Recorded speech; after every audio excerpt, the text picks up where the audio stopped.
Hi guys, welcome back to my next video. നമ്മൾ ഇന്നിവിടെ നോക്കാൻ പോകുന്നത് സലാർ, പ്രശാന്ത് നീൽ സംവിധാനം ചെയ്തിട്ടുള്ള ഏറ്റവും പുതിയ സിനിമയാണ്. പ്രഭാസ് ആണ് നായകനായിട്ട് എത്തിയിട്ടുള്ളത്. കൂടെ പൃഥ്വിരാജ് വന്നിട്ടുണ്ട്.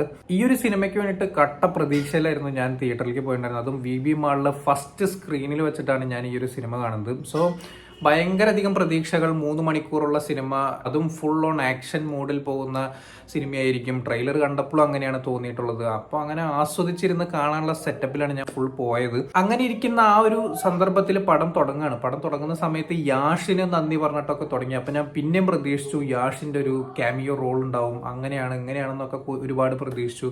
അതുപോലെ തന്നെ പടത്തിന്റെ തുടക്കത്തിലുള്ള ആ കുട്ടിക്കാലം കാണിക്കുന്ന സീനുണ്ട്. കോറായിട്ടുള്ള ഒരു തീമാണ് ഫസ്റ്റ് പറയുന്നത്. ആ ഒരു സംഭവങ്ങൾ ഗംഭീരമായിട്ട് കണക്ട് ചെയ്തു. അപ്പൊ ഞാൻ പ്രതീക്ഷിച്ചു ഗംഭീരമായിട്ടുള്ള സാധനമാണ് ഇനി വരാനുള്ളത്, സൂപ്പർ ആയിരിക്കും, കൊല തൂക്കായിരിക്കും എന്നൊക്കെ പ്രതീക്ഷിച്ച്. പിന്നെ ആ ഒരു ഗ്രാഫ് ഉണ്ടല്ലോ, കുട്ടിക്കാലം കാണിച്ചു തുടങ്ങിയിട്ടുള്ള ആ ഒരു ഗ്രാഫ് ഇങ്ങനെയാണ് പോയത്. അത് കഴിഞ്ഞിട്ട് പടത്തിന്റെ ഗ്രാഫ് ഇങ്ങനെ അങ്ങോട്ട് താഴ്ന്നു. കാരണം എന്താന്ന് വെച്ച് കഴിഞ്ഞാൽ ഒരുപാട് ഡ്രമാറ്റിക് ആയി പോയ ഒരു ഫീലാണ് പേഴ്സണലി എനിക്ക് തോന്നിയിട്ടുണ്ടായിരുന്നത്. കാരണം നമ്മൾ 100% ഒരു 95% ആൾക്കാരും KGF അല്ലെങ്കിൽ അതിന് മുകളിൽ നിൽക്കുന്ന പ്രകടനം അല്ലെങ്കിൽ അതിന് മുകളിൽ നിൽക്കുന്ന തിരക്കഥ, അത് അങ്ങനത്തെ കാര്യങ്ങളൊക്കെ പ്രതീക്ഷിച്ചിട്ടാണ് ഈ ഒരു സിനിമയ്ക്ക് പോകുന്നത്. പക്ഷെ ആ ഒരു സിനിമയ്ക്കകത്ത് അമ്മ മകൻ ക്യാരക്ടർ കാണിച്ചു വെച്ചിരിക്കുന്ന ആ ഒരു രസമുണ്ടല്ലോ, ആ ഒരു ഇമോഷൻ നമുക്ക് വർക്കായ സംഭവങ്ങളുണ്ടല്ലോ, അത് ഈ ഒരു സിനിമയിലേക്ക് വരുന്ന സമയത്ത് പടത്തിൽ ഉടനീളം എന്താ പറയുക അപരാധം എന്നാണ് പറയാൻ തോന്നിയിട്ടുള്ളത് എനിക്ക്, സത്യം പറഞ്ഞു കഴിഞ്ഞാൽ. കാരണം ഇങ്ങനെയൊന്നും ഡയലോഗ് എഴുതുന്ന സമയത്ത് പോലും ആലോചിച്ച് കഴിഞ്ഞാൽ പരസ്പര വിരുദ്ധമായിട്ടുള്ള, പറയുന്നതൊന്ന് ചെയ്യുന്നത് വേറൊന്നും തരത്തിലുള്ള ഒരുപാട് ഡയലോഗുകൾ ഈ ഒരു അമ്മയുടെ ക്യാരക്ടർ പറഞ്ഞു പോകുന്നുണ്ട്. വളരെ നമ്മളുടെ ഭാഷയിലൊക്കെ പറഞ്ഞ വെറും ക്രിഞ്ച് എന്ന് പറഞ്ഞാൽ ക്രിഞ്ച്, അത്രയധികം മോശം. അതുകൊണ്ട് തന്നെ ഫസ്റ്റ് ഹാഫിൽ ഒരു 2 ആക്ഷൻ സീക്വൻസ് വരുന്നുണ്ട്. ആ ഒരു ആക്ഷൻ സീക്വൻസ് ഒക്കെ വരുന്ന സമയത്തൊന്നും നമുക്കിങ്ങനെ പ്രഭാസൊക്കെ ഒന്നാമത്തെ കാര്യം അടിക്കുക എന്ന് പറഞ്ഞ ഒരു 1.5 അടിയാണ്. അടിക്കണ കണ്ടു കഴിഞ്ഞാൽ ഇടിയുടെ പെരുമ്പറയാണ്, അത്തരത്തിലുള്ള ഇടിയാണ്. പക്ഷെ എന്നെ സംബന്ധിച്ച് എനിക്ക് പേഴ്സണലി ഒന്നും ഫീൽ ചെയ്തില്ല. കാരണം പ്രഭാസ് ഇടിക്കുന്നു, ആയിക്കോട്ടെ പൊക്കോട്ടെ, ആൾ തെറിച്ചോട്ടെ വീണോട്ടെ, പ്രഭാസിന് ഇനി മാസം ഡയലോഗാണ്, ആൾ അതും പറഞ്ഞോട്ടെ എന്നൊക്കെ പറയുന്ന രീതിക്ക് ഞാനൊരു നിർവികാരനായിട്ട് ഇരിക്കുകയായിരുന്നു.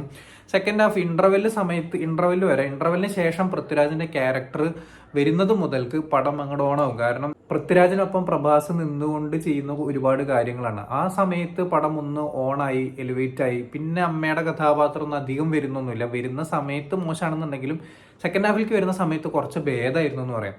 KGF-നകത്ത് എന്ന് പറഞ്ഞു കഴിഞ്ഞാൽ അമ്മയുടെ കഥാപാത്രം തുടക്കത്തിൽ കുറച്ച് സമയം അങ്ങോട്ട് കഴിഞ്ഞപ്പോഴത്തേക്കും കഴിഞ്ഞു. പിന്നെ ലൈവായിട്ട് വരുന്നില്ല. പിന്നെ ഒക്കെ ആലോചനകൾ മാത്രമേ ഉള്ളൂ. അമ്മയോട് അങ്ങനെ പറഞ്ഞിരുന്നു ഇങ്ങനെ പറഞ്ഞിരുന്നു എന്നുള്ളത് ഓവറാക്കി കുത്തിക്കയറ്റി ചളവാക്കിയിട്ടില്ല. പക്ഷെ ഇതിനകത്തേക്ക് വരുമ്പോൾ നേരെ തിരിച്ചാണ് ഉണ്ടായിട്ടുള്ളത്. അത് പറയുന്ന സമയത്ത് പോസിറ്റീവായിട്ട് പറയേണ്ട പ്രധാനപ്പെട്ട ഒരു ഘടകം എന്ന് പറയുന്നത് പ്രഭാസിനെ ഇത്തരത്തിൽ അവതരിപ്പിച്ചു എന്നുള്ളതാണ്. അതായത് ഇദ്ദേഹത്തിന്റെ ആക്ഷൻ സീക്വൻസുകൾ എന്നൊക്കെ പറഞ്ഞാൽ നിങ്ങൾ റിബലൊക്കെ കണ്ടിട്ടുണ്ടെന്നുണ്ടെങ്കിൽ അറിയാം. ഇദ്ദേഹത്തിന് ആ പേര് കിട്ടിയത് തന്നെ, റിബൽ സ്റ്റാർ എന്ന് പറയുന്ന ആ പേര് കിട്ടിയത് തന്നെ ആ ഒരു പടം ഇറങ്ങിയപ്പോഴാണ്.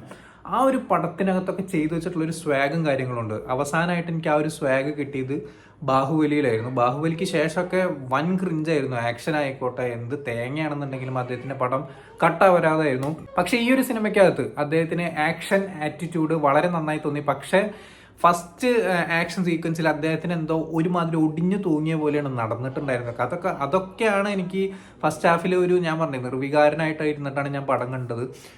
അതൊക്കെ ഒരു കാരണമായിട്ട് തോന്നി. പക്ഷെ സെക്കൻഡ് ഹാഫിലേക്ക് വരുന്ന സമയത്ത് എൻറ്റയർലി ഡിഫറെൻ്റ് ആയിട്ട് കിഡിലിൻ ആക്ഷൻ സീക്വൻസുകളും സെറ്റ് പീസുകളും ഒക്കെ വെച്ച് ഗംഭീരമായിട്ട് ചെയ്തു വെച്ചിട്ടുണ്ടായിരത്തെ. സെക്കൻഡ് ഹാഫിലും 2 ആക്ഷൻ സീക്വൻസ് വരുന്നുണ്ട്.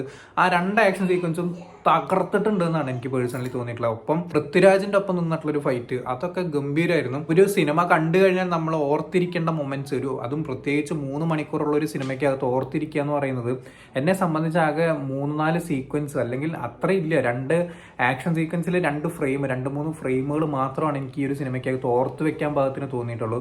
ബാക്കിയുള്ളതൊക്കെ നമ്മൾ KGF-ലും ബാക്കി എവിടേക്കൊക്കെയോ കണ്ടുമറന്നു. ഉഗ്രം എന്ന് പറയുന്ന സിനിമയ്ക്കകത്ത് കണ്ടുമറന്ന കുറേ കാര്യങ്ങൾ, KGF-നകത്ത് കണ്ടിട്ടുള്ള ഒരുപാട് സെറ്റിന്റെ കാര്യങ്ങൾ, അതുപോലെ തന്നെ ഒരുപാട് കഥാമുഹൂർത്തങ്ങൾ, ബേസ് ആയിട്ടുള്ള സ്റ്റോറി ലൈന്, ഇതൊക്കെ ഒരുപാട് കണ്ട് എന്തൊക്കെയോ അവിടെ ഇവിടെയൊക്കെ കണ്ട് മറന്നു പോയിട്ടൊരു സാധനം. ആക്ഷൻ സീക്വൻസുകൾ കാണാൻ വേണ്ടിയിട്ട് മാത്രം ഈ ഒരു സിനിമ കാണാം എന്നതിനപ്പുറത്തേക്ക് വേണമെന്നുണ്ടെങ്കിൽ പ്രഭാസിന്റെയും പൃഥ്വിരാജിന്റെ ആ ഒരു കോമ്പിനേഷൻ നല്ല രീതിയിൽ വർക്കൗട്ട് ആയിട്ടുണ്ട്. അത് എനിക്ക് നല്ല രീതിയിൽ ഇഷ്ടപ്പെട്ടു. ആ ഒരു കോമ്പിനേഷൻ സീക്വൻസും കൂടിയും വെച്ചുകൊണ്ട് അത് കാണാം എന്നുള്ളതിനപ്പുറത്തേക്ക് വേറെ ഇതിനെന്താ പറയുക എക്സ്ട്രാ ഓർഡിനറി എന്നൊന്നും പറയാനായിട്ട് എനിക്ക് പേഴ്സണലി ഒന്നും തോന്നിയിട്ടില്ല. പക്ഷെ ഇത് കാണുകയാണെങ്കിൽ നിങ്ങൾ തിയേറ്ററിനകത്ത് തന്നെ ഇരുന്ന് കാണണം. കാരണം അല്ലാന്നുണ്ടെങ്കിൽ നിങ്ങൾക്ക് ആകെപ്പാടെ ഭ്രാന്ത് പിടിക്കും.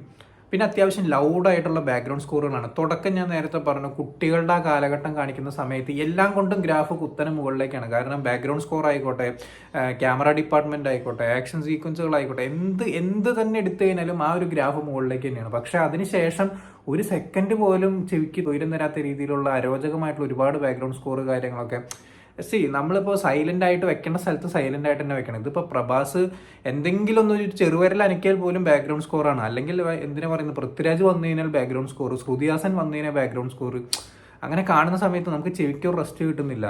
അതും പ്രത്യേകിച്ച് 3 മണിക്കൂറുള്ള ഒരു സിനിമയ്ക്കകത്ത് വളരെയധികം ആലോചിച്ച് ചെയ്യേണ്ട ഒരു സംഭവമാണ് ബാക്ക്ഗ്രൗണ്ട് സ്കോർ എന്ന് പറയുന്നത്. ഇപ്പോൾ ആകെ മൊത്തത്തിൽ ഈ ഒരു അമ്മ എന്ന് പറയുന്ന ക്യാരക്ടറിന്റെ ആ തുടക്കത്തിലുള്ള കുറച്ച് സീൻസ് ഒഴിച്ച് ബാക്കിയൊക്കെ എങ്ങനെയെങ്കിലുമൊക്കെ തട്ടിക്കളഞ്ഞിരുന്നെങ്കിൽ, പടം ഒന്നും കൂടിയും കട്ട് ചെയ്ത് ഷോർട്ടാക്കി ചെയ്തിരുന്നെങ്കിൽ ഒന്നും കൂടിയും രസമായെന്ന് എനിക്ക് പേഴ്സണലി തോന്നി. എന്താണ് നിങ്ങളുടെ അഭിപ്രായം എന്നുള്ളത് താഴെ കമന്റ് ബോക്സിൽ രേഖപ്പെടുത്തുക. ഇനി കാണാത്തവരാണെങ്കിൽ നേരത്തെ പറഞ്ഞ പോലെ ഒരു തിയേറ്ററിനകത്ത്, നല്ല ക്വാളിറ്റി ഉള്ള ഒരു തിയേറ്ററിനകത്ത് പോയി കണ്ടാൽ ചിലപ്പോൾ നിങ്ങൾക്ക് അവിടെ ഇവിടെയൊക്കെ ഇഷ്ടപ്പെട്ടേക്കും. എന്നെ സംബന്ധിച്ചൊക്കെ ഇതൊന്ന് കഴിഞ്ഞ് കിട്ടിയാൽ മതി എന്നുള്ള അവസ്ഥയിലേക്കൊക്കെ എത്തിയ കുറച്ച് സന്ദർഭങ്ങളൊക്കെ ഉണ്ടായിരുന്നു.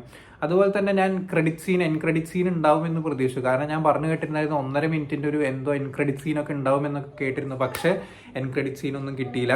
പേരെഴുതി കാണിച്ചു പാർട്ട് 2 വരും എന്ന് എഴുതി കാണിച്ചു. ഞാൻ അതിൽ യാഷൊക്കെ വന്ന് എന്തൊക്കെയോ ചെയ്യുന്നൊക്കെ പ്രതീക്ഷിച്ചിട്ടുണ്ടായിരുന്നു. പക്ഷെ ഒക്കെ വെറുതെ ആയിരുന്നു. വീഡിയോ ഇഷ്ടപ്പെട്ടെന്നായിരുന്നു. ഇഷ്ടപ്പെട്ട like, share, comment, channel subscribe ചെയ്യുന്നവരും മറക്കാതിരിക്കാം. See you in the next video guys.